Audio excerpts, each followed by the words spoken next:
Sister, Judy Easton, skipped school and started dating way too early, but our parents sent me, the straight A kid, to a juvenile behavioral correction center, saying it was to teach her a lesson. Judy, take a good look at William. Act up again, and you're going there too. My family showed up to visit every so often. The first year, an instructor blew out my eardrum. I was covered in blood, gripping the bars, begging for help. Dad pointed at me while talking to Judy. Look at him. Still can't follow simple instructions. If you don't listen to us, you'll end up just like him. The second year, the instructor broke both my legs. My parents stood over my bed and said, look at you, lying there like a useless wimp. We came all this way to see you, and this is the welcome we get? How ungrateful. The third year, the instructor pumped me full of hormones. I swelled up like a whale. The instructor smirked. That's probably shot now. Let's see how you go after girls now. Judy stood outside the cage holding her acceptance letter to a top college. The whole family looked pleased. William, Judy got into a top college. You did your part. I'm taking you home. I blinked, my vision hazy, trying to make sense of it. Who's William? They all call me Runt. Dad's face tightened. What are you talking about? I turned the name over in my head. Nothing. They never called me that in there. Vincent Rhodes stepped up behind me, his hand firm on my shoulder. He leaned in, voice low. Watch your mouth when you get out. You know what happens if you don't. Then he straightened, smiling. Mr. Easton, no need to worry. The kids are managed by ID numbers inside. It takes time to readjust. William's made real progress.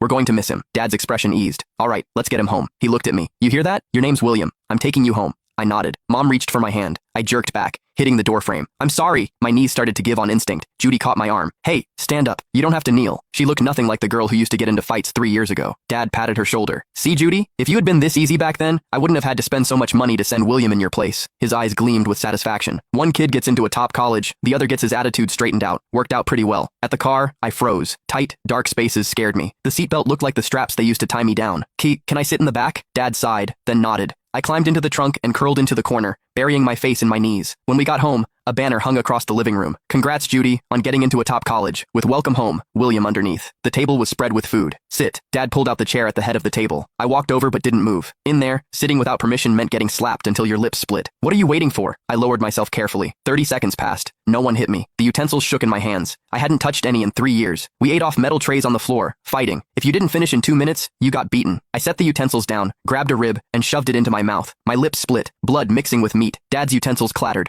William, what are you doing? I shot to my feet. Sir, I'm eating. Enough. He slammed the table. I spent all that money, and this is what you learned? Eating with your hands? I slid off the chair, forehead knocking the table edge. I'm sorry. I'll do better. I dropped to the floor, chewing like a dog. The room went silent. Judy's fork froze. Dad. William, enough. Dad rubbed his temple, motioning for Judy to pull me up. Get up. Eat properly. I know you went through things, but look at Judy now. That proves my method worked. From now on, be good. I won't send you back. He picked up his glass, his eyes on my face the same way Vincent's used to be. And you, Judy, if you waste what he went through, I've got another place lined up for you. That night, I stared at the bed with the blue sheets, not knowing what to do. William, why are you on the floor? Mom's voice came from the doorway. I shrank back. The mattress was too soft. It sank under me like something pressing me down. In the center, we slept on concrete. Solid things don't swallow you. Come on, get in bed.